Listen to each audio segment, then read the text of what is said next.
এখানে লাগানো হলো লাগানো হলো, এটা যদি 10 ফিট কেটে আমরা কেটে লাগাবো। আচ্ছা আচ্ছা। তারপরে আবার বাকিটুকু আবার এভাবে আসবে, থাকে হলো 33 ফিট।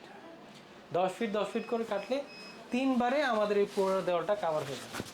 এই একটা রোলে কত স্কয়ার ফিট থাকে কোরিয়ান? 120 120 square feet. কাজ পাবো কত? কাজ পড়বে 105। 105 পাবো। একটু ওয়েস্টিং হবে। আচ্ছা আচ্ছা। কাজের সময় একটু ওয়েস্টিং হয়। আচ্ছা, ওয়ালপেপার লাগালে কতদিন ধরে থাকবে দেওয়ালে ভাই? ওয়ালপেপার 7 to 9 ইয়ার্স, কিন্তু আমাদের ওয়েদারে 10 বছরও টিকতে পারে। জিনিসটা গামটা আমরা ইউজ করি, সেটা বিদেশি মাস্টার গাম, সারা ওয়ার্ল্ডে এটা চলে।